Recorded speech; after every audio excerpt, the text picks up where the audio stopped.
भारुड म्हणजे मराठी काव्यातील एक काव्य प्रकार होय. 16व्या शतकात सर्वप्रथम संत नामदेवांपासून भारुड लिहिण्याची परंपरा सुरू झाली आणि ही परंपरा संत ज्ञानेश्वर, संत रामदास, संत एकनाथ, संत तुकाराम यांनी ती पुढे चालवली. अनेक संतांनी समाज प्रबोधन करण्यासाठी अनेक भारुडे लिहिली आहेत. भारुडांमधून अगदी सोप्या भाषेत सदाचार, नीती, धार्मिक, नैतिक तत्वज्ञान सर्वांपर्यंत पोहोचवण्याचे कार्य केले जाते. लोकशिक्षणासाठीच संतांनी भारुडांची रचना केली आहे. भारुडांमधूनच मनोरंजनाबरोबरच लोकजागृती केली जाते. लोककलेच्या माध्यमातून लोकजागृती करण्यासाठी भारुडांचा उपयोग केला जातो. असेच एक भारुड मी तुमच्या समोर सादर करणार आहे. मी लहान होते तवा मला शिवला नवा,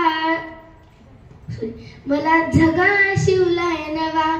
मी लहान होते तवा मला झगा शिवलाय नवा, झगा शिवलाय, झगा शिवलाय, झगा शिवलाय नवा.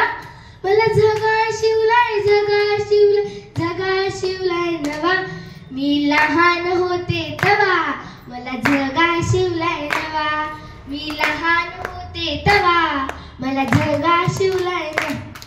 माझ्या झग्याचा छान रंग त्यावर काढला पांडुरंग, अन मी लहान होते तवा मला झगा शिवलाय नवा.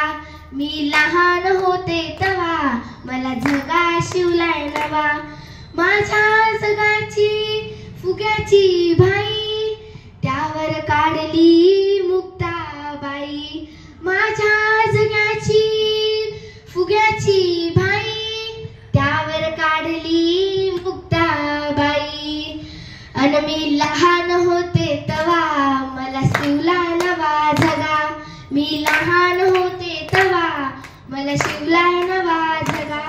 माझ्या जगाचे जरीचे काठ त्यावर लिहिला हरिपाठ, मी लहान होते तवा मला शिवलाय नवा झगा, मी लहान होते तवा मला शिवलाय नवा झगा. माझ्या जगाच्या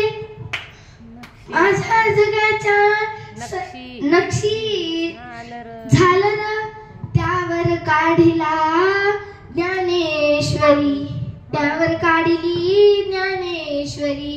अन मी लहान होते तवा, मी लहान होते तवा मला शिवला नवा झगा, मी लहान होते तवा मला शिवला नवा झगा.